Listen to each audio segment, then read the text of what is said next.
원해. 그러니 네가 행복해질 수 있는 방법은 네가 열심히 사는 것이 아니야. 돈을 많이 버는 것도 아니야. 네가 나의 말을 들으며 사는 것이 너의 인생이 행복해지는 비결이고 길이야. 많은 사람들은 이게 싫어서 넓은 문으로 가는 것이고, 믿음을 가진 사람들은 이것이 진리인 줄 알고 좁은 문이지만 그 길을 선택하는 거야. 네 감정으로 살지 말고, 왜 이러고 있는지 모르겠네. 너의 감정으로 살지 말고 믿음으로 살아. 그럴 때 내가 너에게 주는 복과 은혜를 누리며 살게 될 거야. 그래서 말씀 묵상을 하자는 거예요. 저는 여러분 이 가운데 한 분도 빠짐없이 다 행복해졌으면 좋겠어요. 좀 우는 날이 좀 없어졌으면, 울더라도 기뻐서 울었으면 좋겠어요. 답답해서 막 그것이 아니라, 막 아파서 그것이 아니라 기뻐서 울었으면 좋겠고, 그리고 웃으며 살았으면 좋겠어요. 다른 사람에게 행복을 좀 나눠주는 해피바이러스 인생이 됐으면 좋겠어요. 그럼 내가 먼저 해피해져야 되잖아요. 그죠? 내가 행복해질 수 있는 방법은 주 안에 거하는 것밖에 없습니다. 우리가 잘 되면 왜 잘 되는 걸까요? 하나님이 인정하시고 잘 되어가는 이유가 도대체 뭘까? 히브리서 11장을 보니까 알겠어요. 히브리서 11장은 믿음장으로 알려져 있습니다. 하나님이 인정하시고 하나님이 기뻐하시는 사람들의 명단이 쫙 리스트가 나옵니다. 11장을 보면 그들이 잘 된 이유가 있었더라고요. 첫 번째, 그들에게는 공통점이에요. 저는 늘 원리를 얘기하잖아요. 그들이 왜 잘 되어졌을까? 왜 하나님 기뻐하시는 믿음의 삶을 살 수 있었을까? 그 공통점이 있는데, 첫 번째는 그들에게는 하나님이 주시는 말씀이 있었다는 거예요. 그러니까 말씀은 하나님이 주시고, 그들이 말씀을, 하나님이 주신 말씀을 받아서 그 말씀을 따라 살아간 것밖에 없어요. 하나님께서 말씀하시고 우리는 이 아침에 그 말씀을 받을 수 있을까? 이것이 우리의 문제 아닐까요? 이 가운데 혹시 내가 지금 불행하다고 생각하는 분이 계시다면 그분은 아주 간단합니다. 오늘 말씀대로라면 하나님의 말씀을 받지 않고 있는 거예요. 자기 생각대로 여전히 사는 거예요. 그러니까 불행할 수밖에 없어요. 자기가 하나님이 아니거든. 하나님이 아닌데 하나님인 것처럼 살아가니까, 그러니까 불행한 거예요. 힘든 거예요. 어려운 거예요. 자꾸 막 그냥 짜증나는 거예요. 다른 이유 없어요. 하나님 말씀을 내가 받고 있는가? 하나님이 세상을 창조할 때 무엇으로 창조하셨어요? 네, 말씀을 창조하신 걸 다 아시잖아요. 빛이 있으라니까 빛이 있었습니다. 그런데 히브리서는 한 번 더 그것을 우리에게 각인시켜주고 있을 뿐인 것이죠. 예를 들면 오늘 본문 히브리서 1장 1절입니다. 같이 읽어볼까요? 시작. 일적의 선지자들을 통하여 여러 부분과 여러 모양으로 우리 조상들에게 말씀하신 하나님. 그러니까 하나님께서 여러 모양과 여러 부분을 말씀하셨다는 거예요. 예전부터 여러 모양과 여러 부분으로 우리 조상들에게, 믿음의 선조들에게 늘 말씀해 주셨던 하나님이라는 거예요. 그리고 2절입니다. 이어서 시작. 이 모든 날 마지막에는 아들을 통하여 우리에게 말씀하였으니 이 아들을 만유의 상속자로 세우시고 또 그로 말미암아 모든 세계를 지으셨느니. 그러니까 하나님께서 지금은 예수님을 통해서 우리에게 말씀하신다는 거예요. 그러니까 지금도 우리에게 말씀하고 계시는 하나님이라고 하는 것을 말씀하고 있는 것이죠. 이것에 대해서 우리가 중요한 인식이 필요해요. 말씀하신 하나님, 그러니까 예를 들면 하나님께서 아브라함을 부르실 때 말씀으로 부르시지 않으셨습니까? 아브라함에게 말씀을 하셔서 믿음의 조상이 될 수 있도록 그 고향에서 떠나게 하신 것이죠. 근데 그 과정을 좀 자세히 우리가 살펴보면 아브라함이 무엇을 따라갔는지 아주 명확하게 성경은 보여주고 있습니다. 창세기 12장 1절 4절입니다. 함께 읽어볼까요? 시작.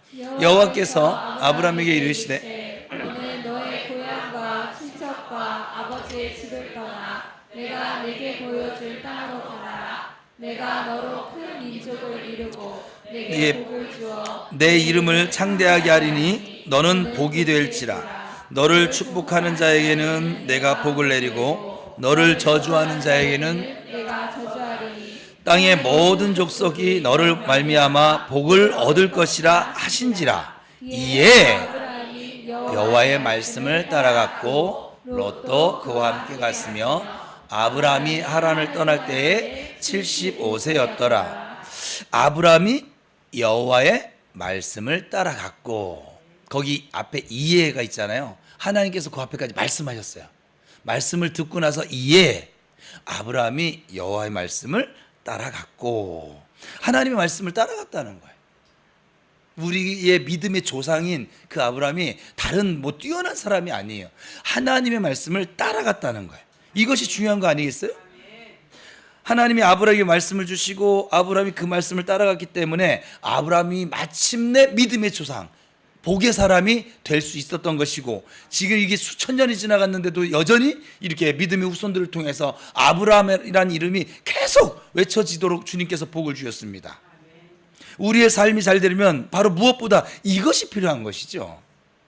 우리가 지금 하나님 앞에서 생각해 볼 필요가 있습니다. 나는 지금 인생을 살아가는데 무엇을 따라가고 있는가? 여러분 무엇을 따라가고 있습니까? 또 너무 심각해지셨어요. 뭘 심각할 것도 없는데 심각하세요. 말씀 따라가자는데. 옆 사람하고 물어보세요 한번. 당신은 지금 무엇을 따라가고 있습니까?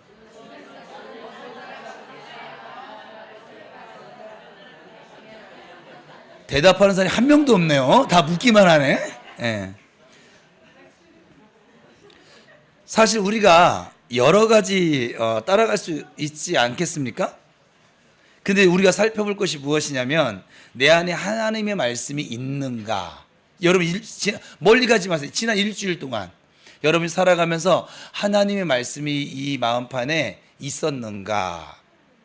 여러분이 무엇을 하든, 운전을 하든 밥을 먹든 가족들과 지내든 잠을 자든 뭐 친구를 만나든 뭐 또 뭐를 할까요? 뭐 낚시를 가든 골프를 치든 또 뭐를 할까요? 등산을 하든 운동을 하든 여러분들이 그거 할 때 여러분 마음판에 무엇이 있었습니까? 승부욕만 가득했죠. 돈 욕심만 가득하지 않았어요? 내 기분, 내 감정만 가득하지 않았습니까? 물론 신앙생활을 오래 했기 때문에 하나님 말씀 이 자리에 계신 분들은 다 있을 것입니다. 뭐 다 있겠죠 뭐 없지는 않을 것입니다. 그런데 그것이 아니라 지금 나의 삶을 이끌어가는 하나님의 말씀이 지금 내게 있느냐 하는 것입니다. 그럼 하나님은 지금 내게 무엇을 말씀하고 계시는가? 성경을 통해서 또 성령님을 통해서 또 하나님은 여전히 우리에게 말씀하고 계시거든요. 확실합니다. 저 같은 경우는 교회를 개척하기 위해서 하나님께 구했어요. 다음 주에 지금 자세히 한번 좀 더 새가족들이 있으니까 나눠볼까 싶기도 하는데, 사실 돌아보면 제일 먼저 저에게 주신 은혜는 하나님께 구할 마음이었었어요. 여러분 기도가 안 되시는 분은 왜 안 되는 줄 알아요? 그 구할 마음이 지금 없어서 그래요. 그러니까 저에게 지금 돌이켜봤더니 개척하기 전에 구할 마음을 주셨어요. 교회 개척을 놓고. 그래서 제가 개척하기를 원하시면 말씀을 달라고 기도를 하기 시작을 했고, 그래서 한 달 정도를 그렇게 구했던 것 같습니다. 하나님께 제가 교회를 개척할 이유가 되는 말씀을 저에게 주시옵소서, 그렇게 말씀을 구했습니다. 그 기도를 하게 하신 분도 하나님이셨습니다. 사실은 그랬더니 저에게 하나님께서 말씀을 주셨습니다. 그것이 출애굽기 33장 13절 14절입니다. 그러니까 부평 우리 교회가 세워진 말씀 기둥의 말씀이 저 말씀입니다. 같이 읽어볼까요? 내가 참으로 주의 목전에 은총을 입었사오면 원하건대 주의 길을 내게 보이사 내게 주를 알리시고 나로 주의 목전에 은총을 입게 하시며 이 족속을 주의 백성으로 여기소서. 여호와께서 이르시되 내가 친히 가리라. 내가 너를 쉬게 하리라.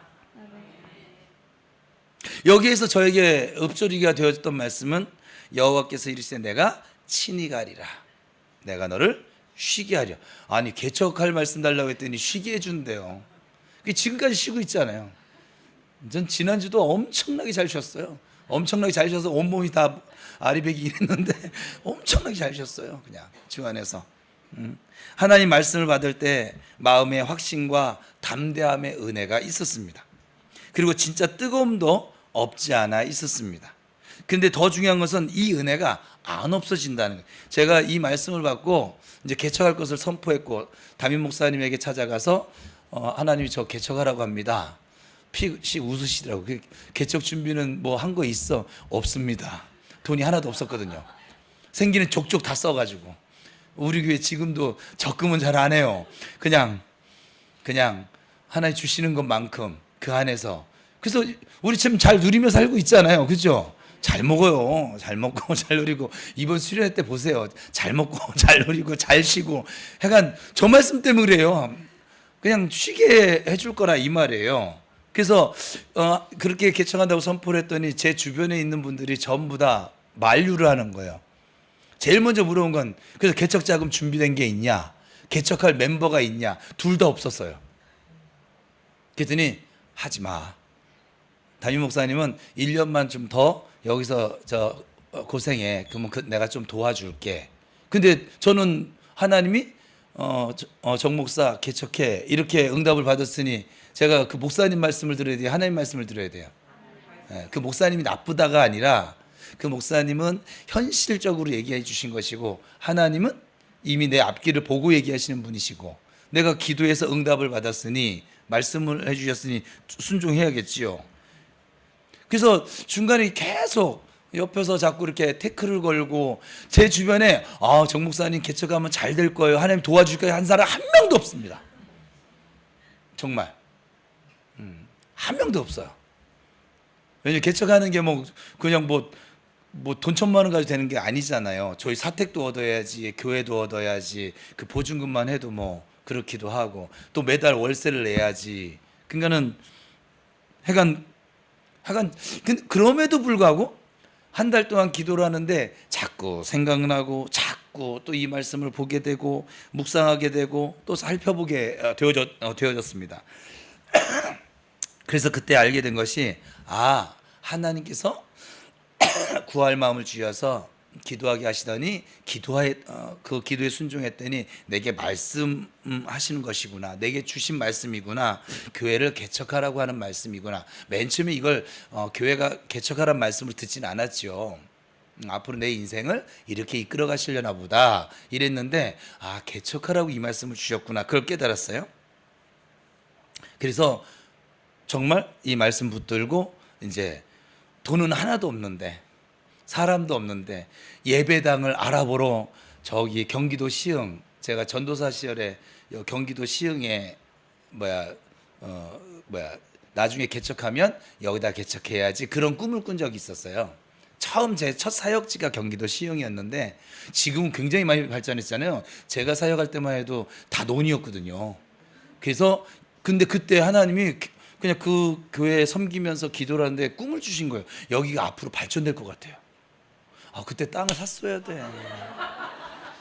근데 돈이 없었어요. 한 달에 30만 원 생활비 받는데 무슨 땅을 살 돈이 어디 있겠어요. 저 은하 키워가면서 같이 살아가는 것도 막막한데. 근데 그때 뭔지 모르지만 거기가 꼭 약간 앞으로 굉장히 그 논들이 전부 다 아파트가 들었을 것 같고 정말 실제로 그랬어요. 제 생각이. 그래서 여기다 개척을 해야지. 그렇게 마음먹어서 개척할 말씀을 받고 제일 먼저 달려간 곳이 경기도 시흥이었어요. 거기를 쭉 교회 자리를 돌아보는데 사실 돈은 총알이 하나도 없는데 돌아보니 재미가 있어요, 없어요? 없어요. 뭘 계약도 못해? 없으니까. 그냥 보는 거예요. 그냥 교회 난 자리에 쭉쭉 하면서 여기는 좀 어때요? 어때요? 여기는 이래요. 했더니 다 너무 비싼 거예요. 그래서 그 다음 사역했던 데가 또 부천이거든요. 그래서 그 부천 시흥이 옆이 이제 부천이니까 부천을 넘어가서 또 부천을 온 바닥을 다 뒤졌네. 뭐는 없이 돈 한 푼 없이. 그랬더니 얻을 수 있을까요? 없을까요? 또 없는 거예요. 또 알아봤더니 왜 이렇게 비싼지 모르겠어. 하여간 내가 생각했던 저는 현실하고는 좀 많이 떨어져 있는 사람이긴 해요.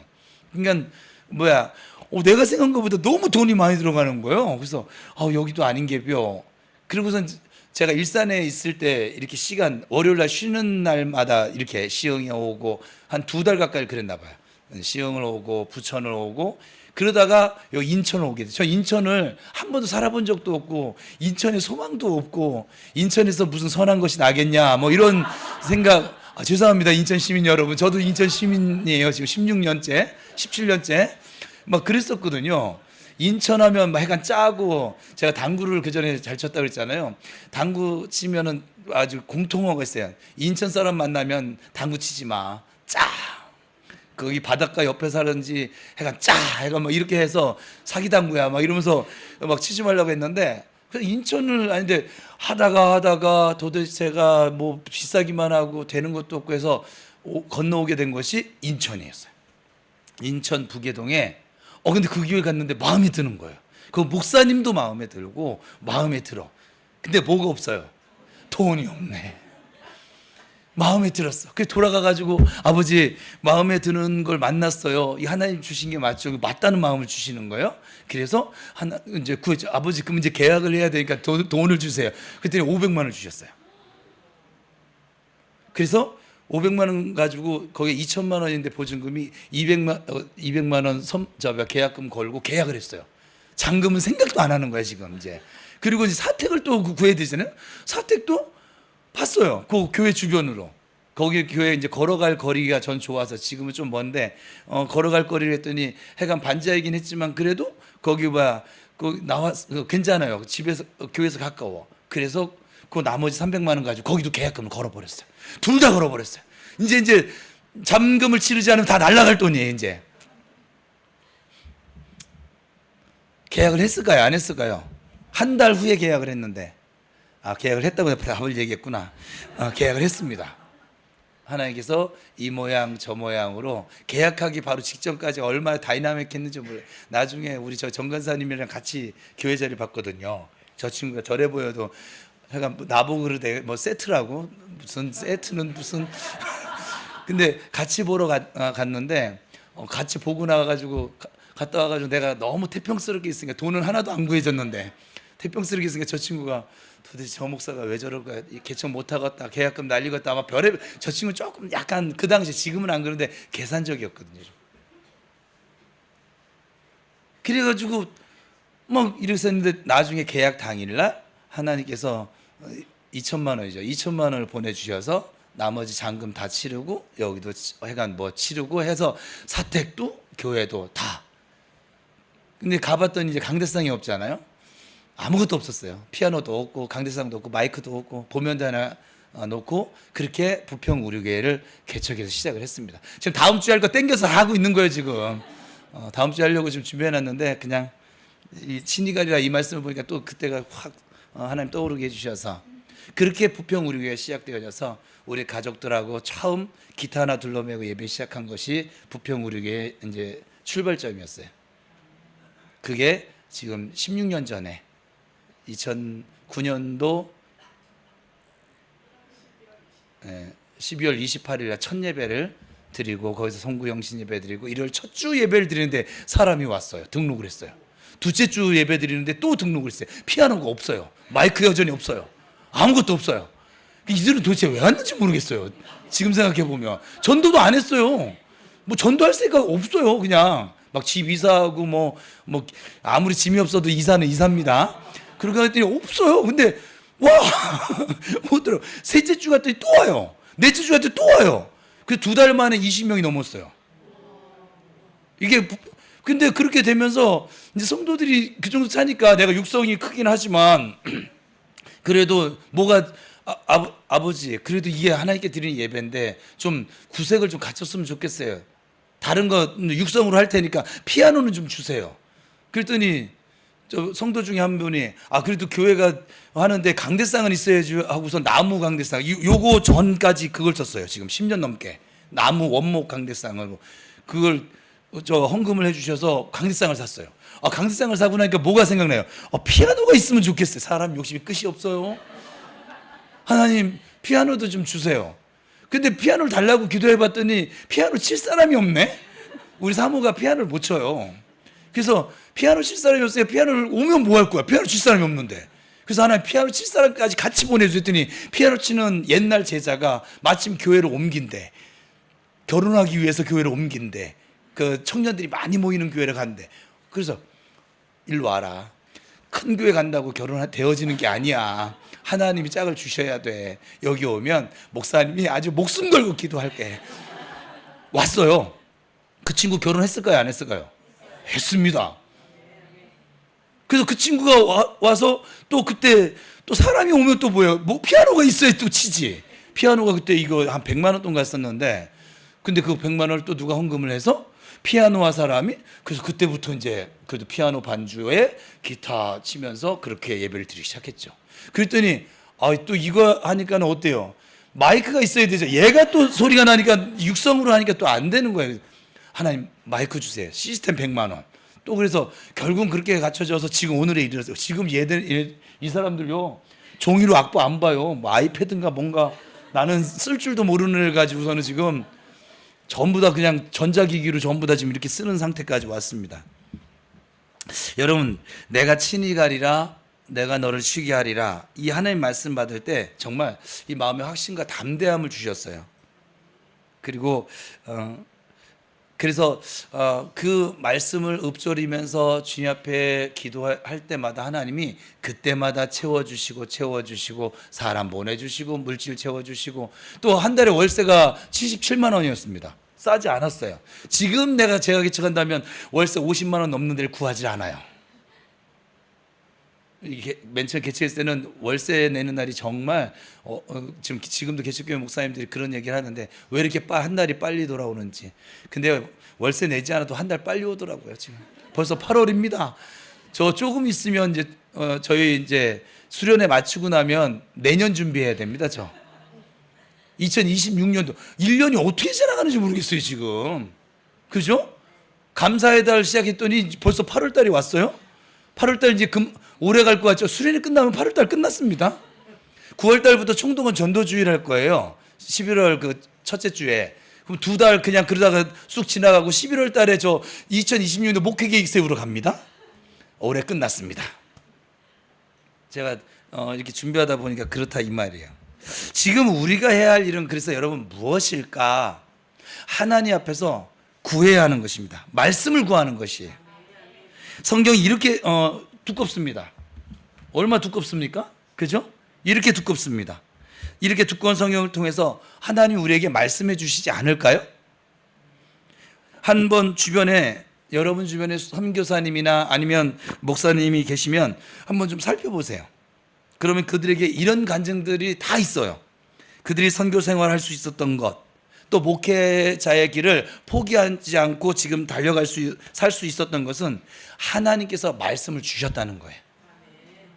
여러분, 하나님께서는 성경을 통해 지금도 오늘도 우리에게 말씀하고 계십니다.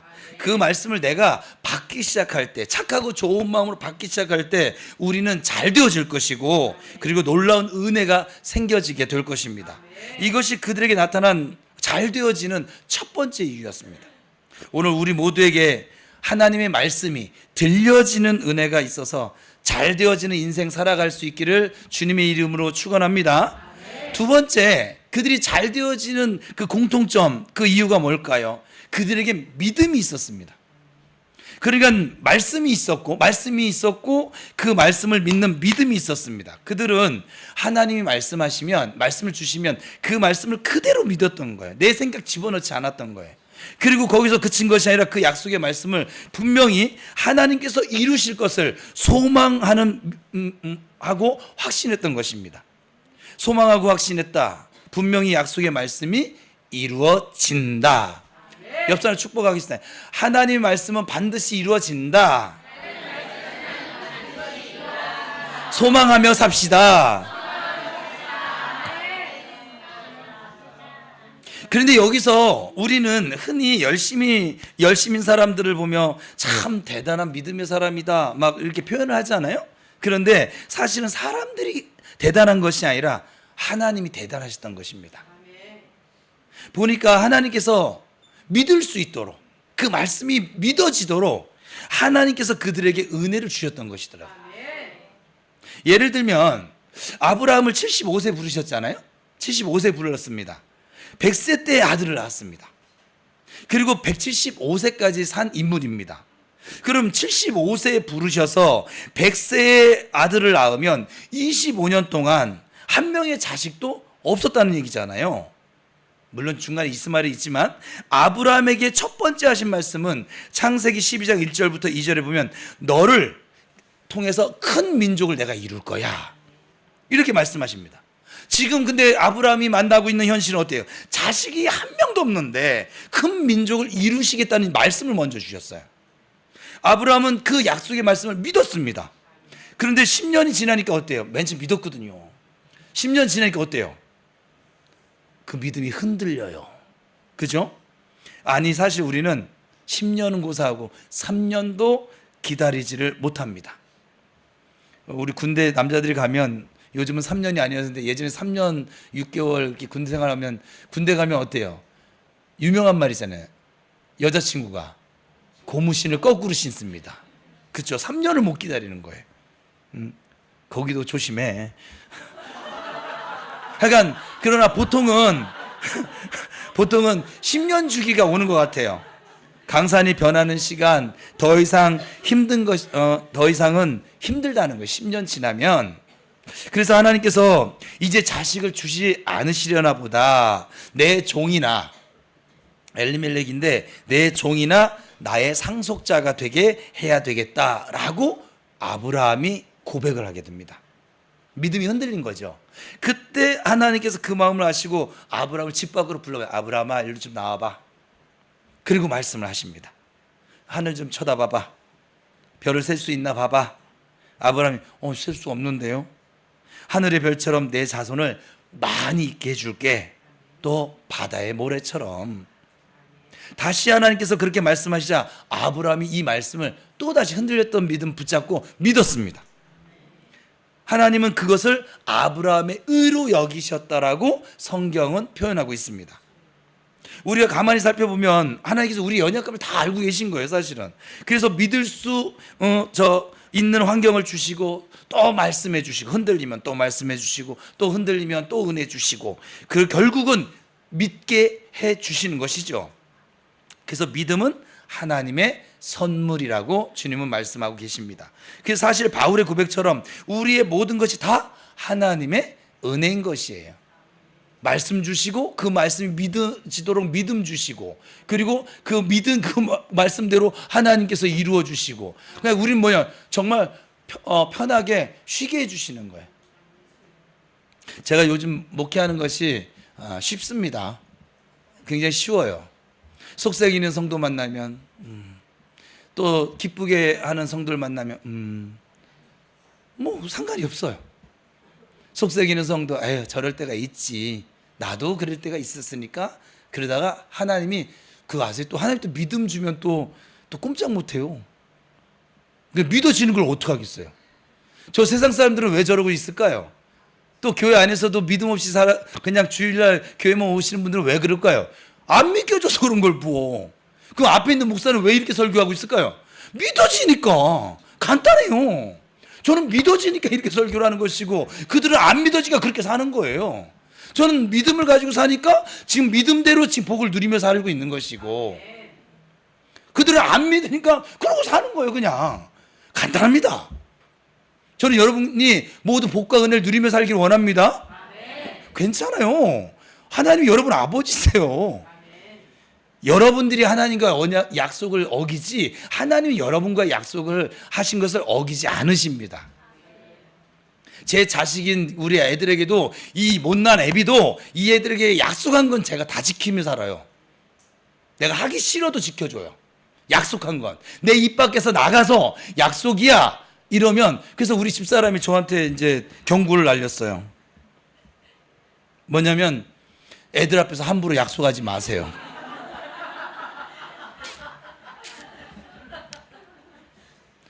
참 지혜로운 여자예요. 근데 저런 여자하고 살고 있습니다, 지금. 왜냐면 약속하면 또, 제가 강대상에서 여러분한테 막 약속한 거 있잖아요. 이것도 제가 절제를 해야 되는데, 이게 막 그냥 하나님 막 은혜를 주시면 이게 막 약속하면 또 해야 돼요. 나 수련회 가서 제가 음식합니다. 여러분 여자들이요, 주방에 들어올 생각을 하지 마세요. 다만 설거지만 그 청년부 뭐 여성교회 남성교회 돌아가면서 한 번씩만 좀 해주시고, 제가 설거지까지 혼자 다 하려면 그러면 소는 누가 키우고 설교는 또 언제 예배는 언제 하고, 그죠? 저도 계곡도 가야 되고 저 또 물에 들어간 물개인데 수영도 좀 하고 해야 되는데, 저도 휴가를 가야 되는데, 약속한 거는 근데 이 못난 목사도 약속한 걸 지킬 것인데, 하나님께서 약속하신 거 안 지키실까요? 지키십니다. 저는 그 하나님을 믿는 거예요. 지금 교회가 뭐 성도들이 조금 뭐 새가족들 들었다고 좋냐? 그렇지 않아요. 여러분, 새가족들은 사실 좀 얼레고 달래고 계속 이렇게 해야 되니까는 피곤하죠. 저는 헌신자가 좋아요. 헌신자들은 개떡처럼 얘기해도 찰떡처럼 알아듣고 그냥 이러잖아요. 근데 새가족들은 개떡처럼 얘기하면 개떡처럼 알아듣고, 찰떡처럼 얘기하면 찰떡처럼 알아듣고, 어쩔 때는 찰떡처럼 얘기했는데도 개떡처럼 알아들어가지고 삐지고. 그러니까는 다른 목사님들은 새신자가 좋대, 저는 헌신자가 좋아요. 우리끼리 얘긴데 여긴 다 헌신자예요. 이미 오늘 등록한 너만 새신자다요. 너는 그래도 예수님 찬양이니까 괜찮아. 이것이 아브라함에게만 나타나는 것이 아니잖아요. 그의 아내 사라에게도 나타납니다. 성경을 보면 사라에게 하나님이 오셔서, 재밌는 장면이, 이 장면은 저 성경 읽다가 내가 웃음보가 터졌는데, 사라에게 하나님이 오셔서 아들을 주시겠다고 말씀하십니다. 근데 그 말씀하시는데 사라가 그 말을 듣습니다. 근데 사라 반응이 되게 재밌는 거죠. 창세기 18장 9절 10절에 같이 읽어볼게요. 시작. 그들이 아브라함에게 이르되 내 아내 사라가 어디 있느냐 대답하되 장막에 있나이다. 그가 이르되 내년 이맘때 내가 반드시 내게로 돌아오리니 내 아내 사라에게 아들이 있으리라 하시니 사라가 그 뒤 장막 문에서 들었더라. 이어서 11절에서 15절 말씀인데, 하나님과 막 사라가 막 주고받으면서 티키타카 막 실갱이를 하는 것처럼 보여요. 우리 드라마 장면을 놓고 보면, 자 읽어봅시다. 시작. 아브라함과 사라는 나이가 많아 늙었고 사라에게는 여성의 생리가 끊어졌는지라. 사라가 속으로 웃고 이르되 내가 노쇠하였고 내 주인도 늙었으니 내게 무슨 즐거움이 이 얘기가 그 얘기예요. 이르되 사라가 얘기 뭐냐면, 내가 지금 늙었고 내 남편도, 내 주인이 남편이거든요. 아브라함. 하여간 별 힘을 못 써. 이미 갔어 이제 나이가. 그래서 내 주인도 늙었으니 내게 무슨 즐거움이, 무슨 애예요. 애는 고사하고 저 인간 저 술이나 안 먹게 좀 해주시고, 아이고 저 인간 저기 뭐야 엉뚱한 짓거리나 안 하게 해주세요. 이 얘기하고 있는 거예요 지금. 무슨 사는 즐거움이 있겠어요. 뭐 연애할 때 아유 뭐 별따다 다 지나갔어요. 그랬더니 하나님께서 아브라함에게 이르시되, 사라, 시작. 사라가 왜 웃으며 이르기를 내가 늙었거늘 어떻게 아들을 낳으리요 하느냐. 여호와께 능하지 못할 일이 있느냐. 기한이 이를 때 내가 내게로 돌아오리니 사라에게 아들이 있으리라. 사라가 두려워서 부인하여 이르되 내가 웃지 아니하였나이다. 이르시되 아니라 내가 웃었느니라. 되게 웃기잖아요. 하나님 다 웃고서 또 하나님 또 사라에게 말을 안 하시고, 이게 질서예요. 아브라함에게 또 말씀하시네. 그죠? 그랬더니 아브라함이 말했더니 또 그러니까 남편한테 얘기하면 아내한테 다 들어가. 그죠? 소리가. 또 그랬더니 사라가 아니요 저 안 웃었어요. 그랬더니 아니야 네가 웃었어. 재밌잖아 이 장면이. 처음에 하나님께서 사라에게 아들이 있으라 할 때 사라가 웃었거든요. 이게 여기 웃었다고 했죠. 제가 레드썬하고 그 장면을 들어가 봤더니 사라가 비웃은 거예요. 왜냐 그 다음 말이 그렇잖아요. 안 믿었다는 거죠. 아니 안 믿어진 것이죠. 그러면 이럴 수 있지 않습니까? 너 웃었어? 너 믿음이 없구나. 이제 너에겐 내가 다시는 자식을 안 줄게. 이렇게 하신 것이 아니라 하나님께서는 그렇게 웃는 그에게, 믿음 없는 그에게 또 말씀하시는 것이요. 다시 말씀하시는 거예요. 여호와께 능하지 못한 일이 있겠냐. 기한이 이를 때 내가 내게로 돌아오리니 사라에게 아들이 있을 거야. 이 모습이 저에게는 참 무척이나 감동이 됩니다. 왜냐하면 사라 모습이 제 모습 같았거든요. 왜냐하면 저도 신앙생활하면서 하나님께서 말씀을 통해서 은혜를 주실 때가 있지 않았겠습니까? 그럴 때 제가 다 믿을 것 같아요, 여러분. 어떨 땐 저도 웃습니다. 아유 참, 그냥 이거나 해주세요. 그냥 이럴 때가 있어요. 이런 이런 일들이 일어날 수 있을까요? 제 꿈나라 얘기죠. 당나라 얘기죠. 그러면 그러한 저에게 또 말씀해 주십니다. 그리고 믿을 수 있도록 또 말씀해 주시고 또 찾아와 주십니다. 저도 그래서 구해봤습니다. 17년 전에는 하나님의 교회를 세울 수 있는 말씀을 주세요. 불과 10년 지나고 나니까, 개척한 지 10년 지났어요. 남들에 비하면 그것도 은혜인데 막 이제 답답한 거죠. 왜냐 거기서 더 이게 더 퍼져나가지 못하고 막 그러니까 답답하고 힘들어서 이렇게 구했었거든요. 하나님, 도대체 저에게 예정하신 계획과 섭리가 무엇입니까?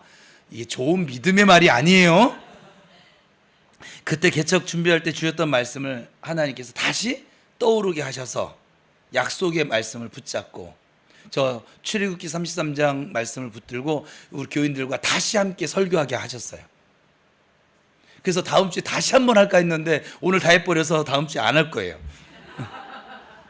이럴 때 있지 않습니까? 우리도 살아가면서 7번 넘어져도 8번째 은혜가 찾아올 때가 있지 않습니까?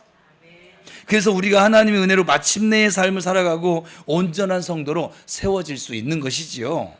진짜 매번 주님을 배반을 하고 부인을 하고 또 진짜 막 도망치듯 막 가는데, 그러면 혼내주실 때도 있긴 해요. 그래서 우리가 다시 이 예배의 자리로 돌아오는 거 아니겠습니까? 저에게는 그랬어요. 한 번 더의 은혜가 있었어요. 지금 돌이켜보니까 저는 여러분들의 삶에 한 번 더의 은혜가 있기를 축복합니다. 그리고 마지막에는 마침내의 은혜였습니다. 한 번 더 기회를 주시고 한 번 더 말씀해 주시고, 그러면서 마침내를 만나게 해주시는 것이죠. 하나님이 결국 세우시는 거예요. 내가 서는 것이 아니에요. 내가 잘난 것이 아니에요. 하나님께서 나를 세워주시는 거예요. 그래서 이렇게 목사가 되어진 사람이 저입니다. 그래서 우리가 해야 할 것은 무엇이냐? 약속의 말씀을 하나님께 구하고 들었으면 믿는 것입니다. 그리고 그냥 하나님이 인도하시는 그 자리에 서 있는 것이에요.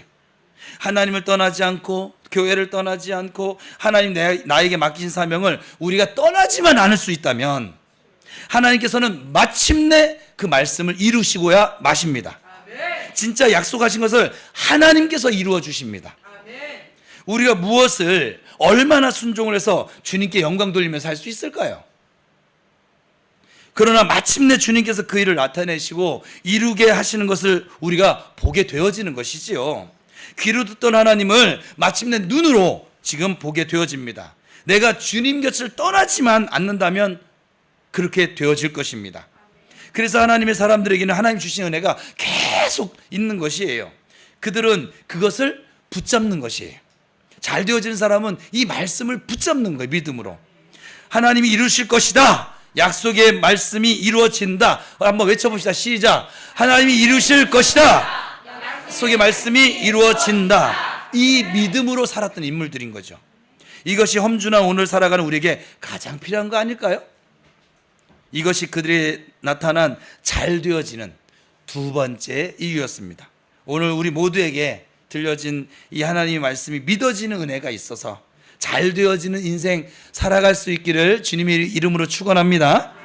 세 번째, 그들이 잘 된 이유가 뭘까요? 예수님을 바라보는 삶이 그들에게 있었습니다. 히브리서 12장 1절과 2절입니다. 시작. 그러므로 우리에게 구름같이 둘러싼 허다한 증인들이 있으니 모든 무거운 것과 얼매이기 쉬운 죄를 벗어버리고 인내로써 우리 앞에 당한 경주를 하며 믿음의 주여 또 온전하게 하시는 이인 예수를 바라보자. 그는 그 앞에 있는 기쁨을 위하여 십자가를 참으사 부끄러움을 개의치 아니하시더니 하나님 보좌 우편에 앉으셨느니라. 그러니까 신앙생활에서 예수님을 바라보는 삶 굉장히 중요한 거 아닐까요? 우리가 지금 이런 문제가 있을 수 있습니다. 내가 예수님을 믿긴 믿어요. 믿습니다. 그런데 예수님과 나 사이에 지금 무슨 교제가 활발하게 일어나고 있는가? 마치 옆에는 아니더라도 좀 먼 거리라도 주님과 어떤 좀 인격적인 가끔 가다라도 교제, 이런 것이 내게 일어나고 있는가 하는 것입니다. 만약에 여러분이 그런 일이 일어난다면 무조건 감사하세요. 그런데 그런 일이 일어날 수 있도록 하나님께서 은혜를 주신 것이기 때문에 그래요. 성령님이 내가 마음을 먹고 구하면 이런 은혜들을 주십니다. 사실은 그 촉매 역할을 하는 것이 말씀 기도, 지금 말씀 묵상, 말씀을 읊조리는 것의 목적이 되기도 합니다. 우리가 어떻게 하나님의 말씀을 받을 수 있을까요? 지금 우리 교회는 일주일 동안 한 말씀을 계속 읊조리기를 하고 있지 않습니까? 우리에게 이것이 쌓이면 결국 많은 말씀들을 읊조리게 될 것입니다. 성경을 굳이 펼치지 않아도 여러분 입에서 그냥 막 성경이 흘러나오는 거예요. 내 생각이, 내 그 욕심이, 내 성질머리가 나오는 게 아니라 말씀이 나오는 거예요. 막. 지금은 그래서 일주일에 한 말씀을 읊조리며 생활하자고 지금 펼치고 있습니다. 이미 지금 지난 한 주간 동안에 지난주에 선포했더니 한 주간 동안에 이제 많은 사람들이 이제 우리 그 단톡방에 올렸어요. 그 말씀대로 정말 어떤 친구는 오늘 아침에 지금 읽은 건데 누구였지? 하여간 환난 날에 나를 부르라 했더니 그럼 환난이 있어야, 내가 지난주 설교할 때 그랬거든요. 그랬더니 환난이 지금 있어야 되는 거 아닌가 했더니 환난이 오더래요. 말씀도 잘 읊조려야 되는 거야 이게 가만히 보면. 예? 없던 환난도 오더래. 이 말씀이신 하나님을 만나야 되니까 환난이 오더래요. 그 환난이 와서 불렀대. 아버지 도와주세요. 그때 건져주시더래요. 정말 이 한 주간 동안 벌어진 일이에요. 그냥 단 한순간 만에 그 일이 바뀌어져서 건져주시더래요. 그래서 하나님 감사합니다. 하나님을 영화롭게 하고 있는 자기를 보더래요. 말씀대로잖아요. 이 말씀을 읊조린 사람에게는 하나님, 그 말씀이신 하나님을 만나게 되어진다니까요. 뭐 믿거나 말거나인데 안 믿겨지는 사람은 아무리 제가 여기서 뭐 생쇼를 해도 안 믿을 거란 말이에요. 근데 믿어지는 사람은 제가 말씀 읊조리게 합시다 그냥 읊조릴 거란 말이에요. 믿어지기 때문에. 그래서 여러분, 믿어지는 게 복이에요. 믿음은 하나님의 선물입니다. 예를 들면 우리가 7월 암송 말씀인데 날마다 우리 짐을 지시는 주 곧 우리의 구원이신 하나님을 찬송할지로다. 이것을 일주일 내내 읊조리고 있었습니다. 그러면 내 짐을 생각하지 않을 수가 없잖아요. 그러면 성령님께서 또 말씀하시는 거죠. 너희 짐을 내가 날마다 대신 지고 있기에 지금 내가 이만큼 살아가고 있는 거야. 우리는 그걸 모르고 사는 거예요. 우리 애들 보면, 제가 애들을 4명을 키우다 보니까 이제 애들에 대해서는 5명인 분이 꼭 앉아 있어가지고 저분을 어떻게 미국으로 보내든가 말든가 꼭 내가 꿀리네. 근데 4명을 이렇게 키우다 보니까 뭐냐면 얘들은 지들이 잘나서 큰 줄 알아요. 어쩔 때 보면. 그리고 이상하게 초등학교만 올라가도요, 지 엄마 아빠한테 가르치려고 들어요. 참 신기합니다. 이거는 교육도 안 했거든요. 그렇게 교육한 건 그렇게 안 따라오면서 가르치도 하는데, 여러분들도 자식 키우면서 하나가 있든 둘이 있든 자식 키워본 분은 다 공감하시지 않아요? 얘들은 지들이 그랬다고 하는 것 자체를 몰라요. 우리가 하나님 앞에서 꼭 우리 아이들 같은 모습으로 살고 있는 거예요. 엄마가 지들은 편안히 누워서 핸드폰하고 게임하고 할 때 엄마 아빠가 밖에 나가 땀 흘리면서 얼마나 고생하는지를 모르는 거예요. 얼마나 그 가정을 꾸려나가기 위해서 신경을 쓰고 있는지 모르고 있는 거예요. 근데 나중에 철이 들면 엄마가 날 이렇게 키웠구나, 아빠가 날 이렇게 지켜주고 계셨구나, 이걸 깨달으니까 철들어야 효자가 되는 거예요. 철들기 전에 효자 될 방법은 없어요. 그냥 살아주는 것 자체가 그냥 효인 것이고, 그렇지 않습니까? 저녁에 애들이 무사히 집에 귀환하면 그게 효 아니에요 지금은? 근데 나중에 철들었을 때는 엄마 마음을 헤아려요. 엄마 마음을 헤아리는 딸, 효녀입니다. 비행기 안 태워줘도 효녀입니다. 아빠 마음을 헤아리는 아들, 효자입니다. 용돈 많이 안 줘도 효자입니다. 그렇지 않아요? 마찬가지로 아버지 하나님의 마음을 헤아릴 줄 아는 성도가, 그 성도가 참된 성도인 것이죠. 사실 우리가 짐을 지는 것은 한계가 있거든요. 인내에도 끝이 있고 마지막이 있어요. 만약 우리 인생의 짐을 하나님께서 대신 져주시고 계시지 않았더라면 우리는 벌써 어떤 우리 인생에 사단이 났을 것이고 이미 쓰러져서 어떻게 되었을지도 모릅니다. 지금 저와 이렇게 얼굴을 마주하고 있지도 않았을 것이에요. 어쨌든 말씀을 읊조리신 분들은 이미 나 대신 짐을 지고 계신 주님을 이미 만나고 있는 것이지요. 또 환난 날에 나를 부르라 내가 너를 건지리니 네가 나를 영화롭게 하리로다. 이렇게 지난주에 말씀을 계속 읊조리게 했습니다. 이렇게 말씀이 내 삶을 자꾸 인도해 가는 것이지요. 그러면서 내가 그 말씀을 내 입으로 읊조리면서 말하니까 귀로 들려지면서 자꾸 읊조리다 보니까 정말, 왜냐하면 말씀이 들려질 때 믿음이 생겨진다고 했거든요. 하나님께서 말씀을 읊조리니까 믿음이 생겨지는 거예요. 너희를 부르시니 이는 미쁘시니 그가 또한 이루시리라. 이런 말씀을 읊조리다 보면 진짜 나를 막 부르시는 그 믿을 만한 분이신 거예요. 하나님이 내 아버지신 거예요. 그 아버지가 이루신다는 믿음이 막 내 안에 막 생겨진 걸 어떻게 하겠습니까? 우리 교회는 이전할 거예요. 시기의 차이가 좀 있어서 그렇지 하나님이 이전시키신다고 하셨으니까 좀 믿어요. 여기 올 때도 하나님이 말씀하셔서 여기 이사 온 거예요. 우리 실력으로 여기 못 와요. 또 우리 실력으로 못 가요. 저희가 이사 가는 곳은 적어도 제가 생각할 때 지금 시가로 따지면 20억에서 30억은 넘어가야 되는 예배당을 구할 거거든요. 뭐 여기서 뭐 조금 더 넓은 데 구할 것 같아요? 이사 안 해요, 그러면. 1부, 2부, 3부 예배를 드리고 말지, 여기서. 근데 지금 지금 요 실력에 20억, 30억짜리 어떻게 얻겠습니까? 근데 갑니다? 나중에 가거든 오늘 이걸 꼭 기억하세요? 갑니다. 우리가 가는 것이 아니라 하나님 가게 하십니다.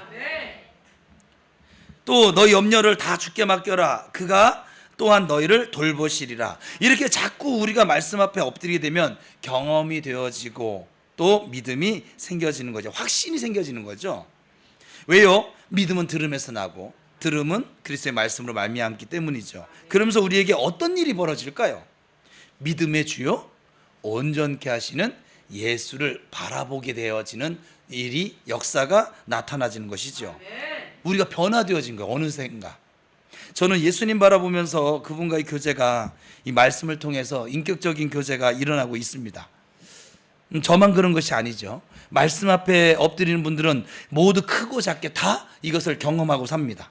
말씀을 통해서 나에게 말씀하시고 은혜를 주시는 성령님을 통해서 내가 내 안에 그런 교제가 활발하게 일어나고 있습니다. 너무 감사한 일이에요. 그래서 중요한 것은 예수님이 멀리 느껴지지 않는다는 거예요. 지금도 지금 이 자리에 계시는데 제가 얘기했죠. 여러분 샤워하러 들어가도 그 자리에 계시다니까는 여러분들이 누구랑 싸우는 그 자리에도 주님은 계십니다. 안타까운 마음을 가지고 바라보며 계시는 것일 뿐은 거기에 계십니다. 물론 부족하고 모자라서 항상 놓칠 때도 있어요.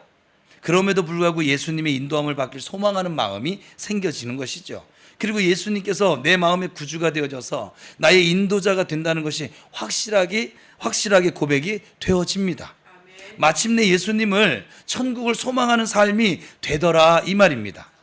사람마다 이렇게 예수님을 바라보면 예수님이 그 사람의 환경에 맞는 은혜를 주시고 인도해 가십니다.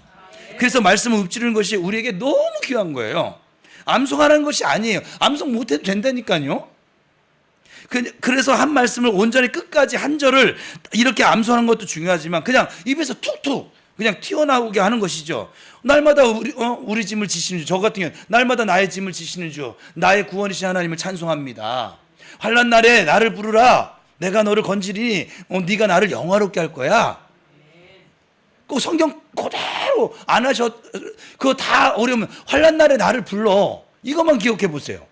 근데 살다가 환난을 만난다니까? 그럼 부르세요. 환난 날에 나를 부르라 했잖아요. 환난 날에 아버지를 부르세요. 아버지 너무 힘들어요. 좀 도와주세요. 그러면 하나님이 내가 너를 건져줄게. 주님 나 건져준다고 했잖아요. 건져주세요. 기도도 저절로 되어져요. 이 말씀을 들으게 하면. 그러면 건져주신 하나님 만나게 될 거라니까요. 그러면 그 다음에 네가 나를 영화롭게 하리로다. 하나님께 영광 돌리며 살지 않았거든. 근데 그 건져주시는 은혜를 경험하니까 어때요? 하나님 감사합니다. 하나님 제가 하나님 아들이 맞군요. 하나님 나 사랑하시는군요. 하나님 찬양합니다. 감사합니다. 내 이번 주일 예배 드리러 가서 내가 꼭 하나님 좀 마음 다해서 예배할게요. 그 하나님 영화롭게 하는 거잖아요. 아주 간단하죠. 신앙생활 어렵지 않죠. 어찌 보면. 그래서 우리가 힘들고 어려울 때 허다한 증인들이 구름같이 있으니 믿음의 주여 온전케 하신 예수를 바라보자. 바라봐라. 말씀을 읊조리게 되어지면, 원래는 이 말씀을 지금 이번 주 읊조리게 하려고 했는데, 아니 한 주 더 환난 날에 나를 부르라. 내가 너를 건지리니 네가 나를 영화롭게 하리로다. 한 주 더 가겠습니다. 한번 해보세요. 애우지 마세요. 잘 기억이 안 나면 하나님 분명히 나 건진다고 했는데 나 건져주세요. 내가 하나님 영화롭게 한다고 했는데 하나님 영광 돌립니다. 하나님 감사합니다. 하나님 찬양합니다. 하나님 나의 아버지십니다. 그렇게 해보세요. 환난을 만나거든 가만히 어떻게 내가 재수 없게 이러지 마시고, 환난이 나를 부르라고 했으니까 아버지 저 좀 도와주세요. 아셨죠? 읊조리면 그렇게 된다니까요. 말씀을 읊조리게 되면 우리의 상한 마음이 회복되어질 것이고 예수님을 우리가 바라보게 되어질 줄 믿습니다. 여러분, 우리가 예수님을 바라보면 좀 살게 되지 않을까요? 어떠세요? 예수님이 죽음으로부터 나를 살리신 분 아닙니까?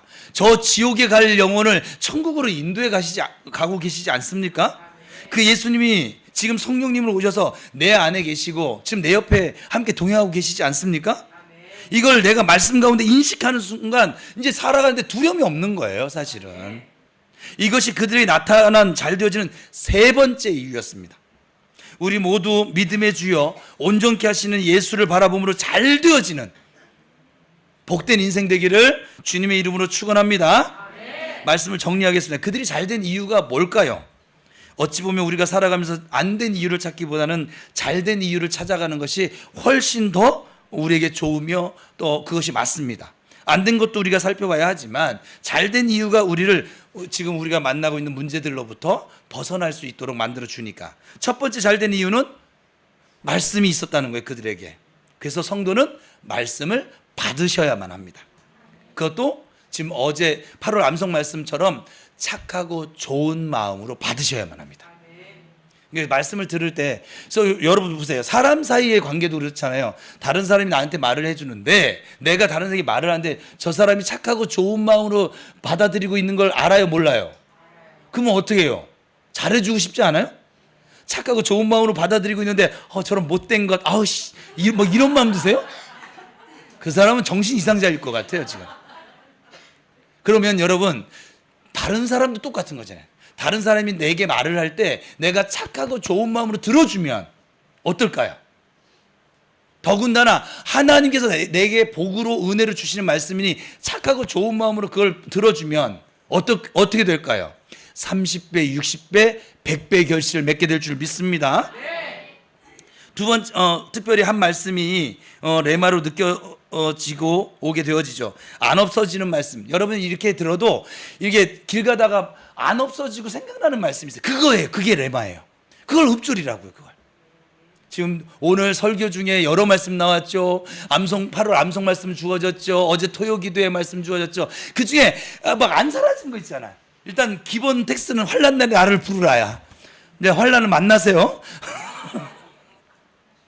두 번째, 그들이 잘된 이유는 그 말씀을 붙잡고 약속의 말씀을 이룰 것을 굳게 믿었다는 것이었어요. 또한 말씀을 이루게 하시는 분은 성령님이십니다.